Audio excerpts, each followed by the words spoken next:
Elon Musk ఈయన పేరు చెప్తేనే టెక్నాలజీ ప్రపంచంలో గుర్తొచ్చేది స్పేస్ ఎక్స్, టెస్లా. గ్లోబల్ డిస్రప్టర్గా టెక్నాలజీ ఇండస్ట్రీలో మస్క్కు పేరు. ఏది పాసిబుల్ కాదు అని అంటారో దాన్ని పాసిబుల్ చేయించేటువంటి స్వభావం కలిగిన ఎంటర్ప్రెన్యూర్. సో టెక్నాలజీ ఇండస్ట్రీ డిస్రప్టర్గా పేరు.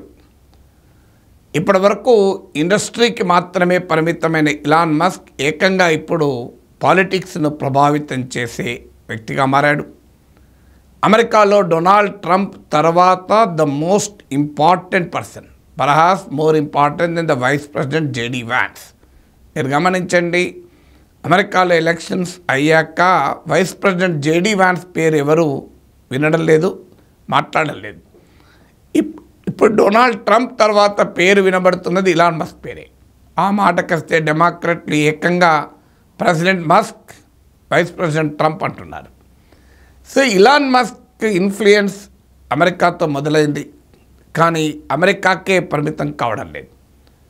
సడన్గా అమెరికన్ ఎలక్షన్ సీన్లో ప్రత్యక్షమయ్యాడు ఇలాన్ మస్క్. మిలియన్ల కొద్ది డాలర్లు ఇన్వెస్ట్ చేశాడు. ఒక రకంగా it is a very risky betting.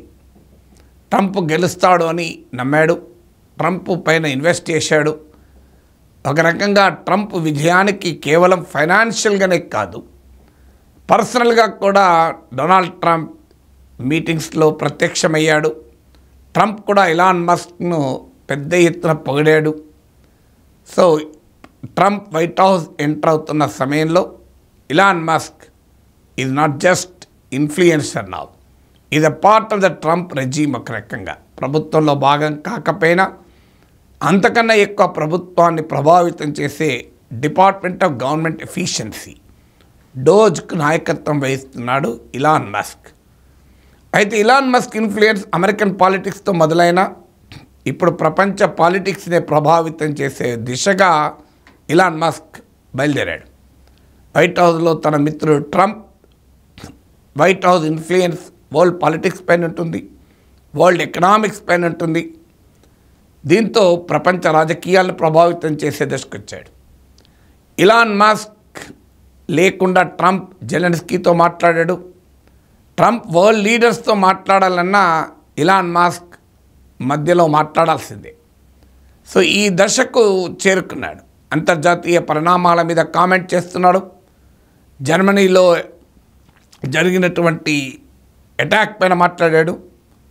ఇటీవల మీకు Nigel Farage, reform UK party, ఇతన్ని కలిశాడు. ఈ పార్టీ బ్రిటిష్ పొలిటికల్ సిస్టమ్ను ఛాలెంజ్ చేస్తూ వెళ్ళిన ఒక right wing party, extreme far right party అంటారు. సో ఇప్పుడు ఆ ఫార్ రైట్ పార్టీకి భారీ ఎత్తున రిఫార్మ్ యూకే పార్టీకి ఫండింగ్ చేయబోతున్నాడు అని వార్తలు వస్తున్నాయి. సో ఒక వెరీ బిగ్ ఇన్వెస్టర్ కదా, ఎవరు ఊహించినట్టుగా స్పేస్ టెక్నాలజీలో ఇన్వెస్ట్ చేసి నాసాకు ప్యారలల్ ఫోర్స్గా ఎమర్జ్ అయ్యాడు. ఎలక్ట్రిక్ వెహికల్ ఇండస్ట్రీలో ఎంటర్ అయి ఎవరు ఊహించని టెస్లా రూపశిల్పి అయ్యాడు. బహుశా global far right politics, far right వైపుగా ప్రపంచ పాలిటిక్స్ మారుతున్నాయి. అది అమెరికాలో కానీ, ఇండియాలో కానీ, యూరోప్లో కానీ ఇది గమనించిన వ్యక్తి గనక ఇప్పుడు బ్రిటన్లో లేబర్ పార్టీ పైన దుమ్మెత్తుకు పోస్తున్నాడు ఇలాన్ మస్క్. పోలీస్ స్టేట్ అంటూ యూకేను అభివర్ణించాడు. ఫార్ రైట్ పార్టీ అనే రిఫార్మ్ యూకే పార్టీకి అండగా నిలుస్తున్నాడు. అక్కడితో ఆగలేదు, జర్మనీలో కూడా తనకు మిత్రపక్షాన్ని పట్టుకున్నాడు ఇలాన్ మస్క్. ఇక్కడ కూడా right wing party, far right party అయిన ఆల్టర్నేటివ్ ఫర్ జర్మనీ అనే ఒక పార్టీని మద్దతిస్తున్నాడు. వాటి అబ్రివేషన్స్, యాక్రోనిమ్ జర్మనీలో ఉంటాయి కనుక నేను ఇంగ్లీష్లో ఆ పార్టీ పేరు చెప్తున్నాను, ది ఆల్టర్నేటివ్ ఫర్ జర్మనీ అని. అర్జెంటీనాలో కూడా ఒక right wing politician Javier Milei, ఇతనికి మద్దతు ప్రకటించాడు. హేవియర్ మిలే లేదా మిలీ అంటున్నారు. ఈ మిలీ అర్జెంటీనాలో ప్రో మైనింగ్ లాబీకి నాయకుడు. అయితే ఈ గ్లోబల్ పాలిటిక్స్ను యుఎస్ఏ, యూకే, జర్మనీ, అర్జెంటీనా ఇప్పటికే 4 దేశాలు అయిపోయినాయి. సో ప్రపంచవ్యాప్తంగా రైట్ వింగ్ పాలిటీషియన్స్కు పార్టీస్కు ఒక పెద్ద అండగా పెద్ద దిక్కుగా ఇలాన్ మస్క్ మారిపోతున్నాడా అని. ఇది emerging as the global promoter of right wing politics. Global రైట్కు ఒక అండగా మారుతున్నాడు. గ్లోబల్ కింగ్ మేకర్గా మారుతాడా అని అనుమానం కలుగుతుంది. వెల్, ట్రంపే is a business man. So Elon Musk ట్విట్టర్ను క్యాప్చర్ చేసుకున్నాక ఏం జరిగిందో మనం చూసాం. Twitter has become highly polarize. ట్రంప్కు క్యాంపెయిన్లో కూడా ఎక్స్ను పెద్ద ఎత్తున ఉపయోగించాడు. సో ఇలాన్ మస్క్ తెలుసు, ప్రపంచ రాజకీయాల్ని ప్రభావితం చేసేది ఇవాళ ఏంటి అని అడిగితే మనీ ప్రభావితం చేస్తుంది. టన్నుల కొద్ది డబ్బులున్నాయి. ట్రంప్ క్యాంపెయిన్లో పోసాడు. ఇప్పుడు రిఫార్మ్ యూకే పార్టీకి ఫండింగ్ చేయబోతున్నాడు. ఇలా వరల్డ్లో తన పాలసీస్కి అనుకూలంగా ఉండే రైట్ వింగ్ పార్టీస్కు పొలిటీషియన్స్కు బహుశా Elon Musk will be a very big source of funding. రెండు, కేవలం మనీ ఒకటే సరిపోదు, you need the media. So ఇవాళ మెయిన్ స్ట్రీమ్ మీడియా కన్నా పవర్ఫుల్ సోషల్ మీడియా. సోషల్ మీడియాలో ఇవాళ అత్యంత పవర్ఫుల్ టెక్ కంపెనీస్లో ఒకటైన గతంలో ట్విట్టర్, ఇప్పుడు ఎక్స్ తన చేతిలో ఉంది. అందుకే ట్రంప్ను కూడా ఈ ఎక్స్ వేదికగా పెద్ద ఎత్తున క్యాంపెయిన్ చేశాడు. ఎక్స్కు ప్రపంచవ్యాప్తంగా వ్యూవర్స్ ఉన్నారు, including India. So Elon Musk ఎవరిని కావాలంటే వారిని తన ఎక్స్ ప్లాట్ఫామ్లో పెద్ద ఎత్తున ప్రమోట్ చేయొచ్చు. మనీ ఉంది, మీడియా ఉంది. మూడవది ఎక్స్ట్రీమ్ ఐడియాస్. ఈ far right ideas, populist far right పొలిటీషియన్లకు మద్దతు ఇస్తున్నాడు కనుక పాపులిస్ట్ ఫార్ రైట్ ఐడియాస్కు ప్రపంచవ్యాప్తంగా కరెన్సీ ఉంది కనుక ఈ మూడింటిని కలిపితే money, technology, money, media and ideas, ఈ మూడింటిని కలిపితే Elon Musk may perhaps emerge as a global king maker. అయితే వాస్తవంగా మస్క్ ఉద్దేశం ఏంటి? This is something everybody is curious about. కేవలం కింగ్ మేకర్గా ఉండదలుచుకున్నాడా, లేదా నేరుగా ఆయన కింగ్ కావాలనుకుంటున్నాడా? Nobody knows. కానీ బిజినెస్ ఇంట్రెస్ట్ అయితే ఖచ్చితంగా ఉంటాయి. ఇప్పుడు ఇలాన్ మస్క్ ట్రంప్ క్యాంపెయిన్లో పెద్ద ఎత్తున ఇన్వెస్ట్ చేశాడు. What has turned out to be a very big impact. తర్వాత ఆయన కంపెనీల వాల్యూ గణనీయంగా పెరిగింది. Massive increase in the value of his companies. అలాగే ఇప్పుడు ఉదాహరణకు Argentina is a very big source of lithium electric వెహికల్కు కీలకమైన బ్యాటరీస్లో వాడే కీలకమైన పదార్థం. Lithium is a rare earth metal. అంత సులభంగా దొరకదు, ఎక్కడ పడితే అక్కడ దొరకదు. సో ఈ రేర్ ఎర్త్ మెటల్ క్యాప్చర్ చేసుకోవడానికి అర్జెంటీనాలో ప్రో మైనింగ్ పొలిటీషియన్ అయిన ఏవియర్ మిలియన్ మద్దతు ఇస్తున్నాడు. So what does it indicate? It indicates not just is ideological inclination, తన పొలిటికల్ ఇంక్లినేషన్తో పాటు బిజినెస్ మైండ్ సెట్ కూడా ఇక్కడ కనబడుతోంది. ఇలాన్ మస్క్ ఎమర్జెన్స్ ఎందుకు మాట్లాడుకోవాల్సి వస్తుంది? It is not just to talk about Musk. ఈ ట్రెండ్ ఒకటి, ప్రపంచవ్యాప్తంగా extreme right, far right, ultra right ఐడియాస్ను పాలిటిక్స్ పెరుగుతాయి. ట్రంప్ సృష్టిస్తున్న బీభత్సం మనం ఆల్రెడీ చూస్తున్నాం. అమెరికా ఏమవుతుంది, ప్రపంచం ఏమవుతుంది అని చర్చ నడుస్తుంది. These are all not ordinary parties and ordinary politicians. ఇప్పుడు యూకేలో రిఫార్మ్ యూకే పార్టీ స్వభావం కూడా అదే. సో ఈ ఒక్కసారి కనుక ఈ దేశాలలో ఫార్ రైట్ పార్టీస్ కనుక ఎమర్జ్ అయితే అది గ్లోబల్ పొలిటికల్ ఆర్డర్నే మార్చగలిగే ప్రమాదం కూడా ఉంటుంది. రెండవది పాలసీస్, అత్యంత కన్జర్వేటివ్ ఎకనామిక్ పాలసీస్. మీరు ఇప్పుడు అమెరికాలో ట్రంప్ ఇచ్చిన బాధ్యత ఏంటి? Elon Musk department of government efficiency, DOGE అని. అది ట్రంప్ ఫేవరైట్ క్రిప్టో కరెన్సీ పేరు. సో డోజ్ ద్వారా ఏం చేయబోతున్నాడు ఇలాన్ మస్క్? బిగ్ కార్పొరేట్స్కి పెద్ద ఎత్తున పన్నులు తగ్గించేస్తున్నాడు.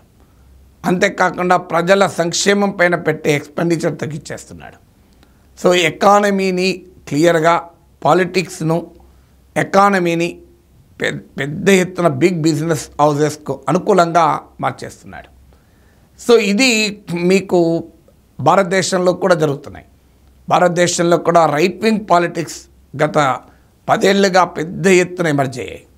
ఇదే సమయంలో మీకు కార్పొరేట్ ప్రాఫిట్స్ కూడా చూడండి 15-year హైలో ఉన్నాయి. ఇది నేను చెప్పేది కాదు, Anant Nageswaran chief economic adviser to the prime minister చెప్పిన లెక్కలు. సో ఆయన క్లియర్గా ఎకనామిక్ సర్వేలో కూడా చెప్పాడు కార్పొరేట్ ప్రాఫిట్స్ అంటే 15-year హై, 15 సంవత్సరాలు ఎన్నడూ లేని స్థాయికి వెళ్ళాయని. మీకు నిఫ్టీలో ఉన్న 500 కంపెనీస్ యొక్క ప్రాఫిట్స్ లాస్ట్ 4 yearsలో 2019-2023 మధ్య కాలంలో 4 times పెరిగాయి. 4 times. గౌతమ్ అదానీ ఆస్తులైతే 2014-2024 మధ్య కాలంలో 2000% పెరిగింది, 20 రెట్లు పెరిగింది. కానీ ప్రైవేట్ సెక్టర్లో వేతనాలు ఎంత పెరిగాయి? 0.8 to 5.4%. ఐటీ రంగంలో 4%, లాజిస్టిక్స్లో 4.2%, ఎఫ్ఎంసీజీ రంగంలో 5.4%. Inflation, official inflation 5.7%. పెరుగుతున్న ధరలకు అనుగుణంగా కూడా వేతనాలు పెరగడం లేదని ఫిక్కీ క్విస్కాప్ రిపోర్ట్ చెప్తోంది. అందుకే మీరు గమనించండి, ఈ మధ్య కాలంలో పత్రికలు వస్తున్నాయి, ప్రజలు ఖర్చులు తగ్గించుకుంటున్నారు, వస్తువుల వినిమయం పడిపోతుంది, సర్వీసెస్ వినిమయం పడిపోతుంది, ఎకనామిక్ గ్రోత్ 5.4% పడిపోయింది అని. సో గ్లోబల్గా ఎప్పుడైతే ఈ బిగ్ బిజినెస్ పాలసీస్ పెరుగుతాయో, ఇవాళ మన దగ్గర కూడా చూడండి 70% ఆఫ్ ద కార్పొరేట్ ప్రాఫిట్స్ ఎవరి అంటే టాప్ 20 కంపెనీసే. సో ఆ రకంగా మనోపలి బిగ్ బిజినెస్ హౌజెస్కి అనుకూలంగా పాలసీస్, పాలిటిక్స్ కూడా షిఫ్ట్ అవుతాయి. It's not just right wing idea shift మాత్రమే కాదు, రైట్ వింగ్ ఎకనామిక్స్ కూడా షిఫ్ట్ అవుతుంది. మీకు భారతదేశంలో ఆ ఫినామినన్ చూస్తున్నాయి, ఇవన్నీ యాక్సిడెంటల్ కాదు. 2014 తర్వాతనే గౌతమ్ అదానీ ఆస్తులు 2000% పెరగడం యాక్సిడెంటల్ కాదు. కార్పొరేట్ ప్రాఫిట్ ఇప్పుడు 15-year హై ఉండడం యాక్సిడెంటల్ కాదు. సో ఎప్పుడు కూడా ప్రపంచవ్యాప్తంగా రైట్ వింగ్ పాలిటిక్స్ ముందుకొచ్చినప్పుడు బిగ్ బిజినెస్ లాభపడతాయి, వర్కింగ్ క్లాస్ వేతనాలు దెబ్బతింటాయి, ప్రజల కాస్ట్ ఆఫ్ లివింగ్ పెరుగుతుంది. అది మళ్ళీ రైట్ వింగ్ ఐడియాస్ను, ఎక్స్ట్రీమిస్ట్ ఐడియాస్ పెరగడానికి ఉపయోగపడుతుంది. ఇప్పుడు ట్రంప్కి మీరు గమనించండి, ట్రంప్ యాంటీ ఇమిగ్రెంట్ అని ఓపెన్గా తెలిసిన ట్రంప్కు బ్లాక్స్ ఓట్లేశారు, మెక్సికన్స్ ఓట్లేశారు. ఎందుకు ఓట్లేశారు? కాస్ట్ ఆఫ్ లివింగ్ విపరీతంగా పెరిగింది. కాస్ట్ ఆఫ్ లివింగ్ క్రైసిస్ పెరిగినప్పుడు అంటే ఎవరి పాలసీ కన్జర్వేటివ్ ఎకనామిక్ పాలసీస్ వల్ల economic crisis, cost of living పెరిగితే దాన్నే మళ్ళీ తమకు అనుకూలంగా వాడుకుంటారు. జరిగేదే ఇప్పుడు బ్రిటన్లో కన్జర్వేటివ్ పార్టీ కాలంలో కాస్ట్ ఆఫ్ లివింగ్ విపరీతంగా పెరిగింది. ఫలితంగా లేబర్ పార్టీ అధికారంలోకి రావచ్చు, కానీ ఫార్ రైట్ పాలిటిక్స్ కూడా పెరిగాయి. ఫ్రాన్స్లో ఇప్పుడు జరుగుతున్నది అదే. మీకు ఎకానమీ దెబ్బతింటోంది, దాంతో ఫార్ రైట్ పాలిటిక్స్ కూడా పెరిగాయి. మీరొక్క శ్రీలంకలో మాత్రమే ఎకనామిక్ క్రైసిస్ బలమైన లెఫ్ట్ పాలిటిక్స్ పెరగడానికి కారణమైంది. కానీ వరల్డ్లో మీకు ముఖ్యంగా వెస్ట్రన్ వరల్డ్లో there is a clear link between right wing political advance అవుతున్న కొద్దీ కన్జర్వేటివ్ ఎకనామిక్స్ బలపడుతున్నది.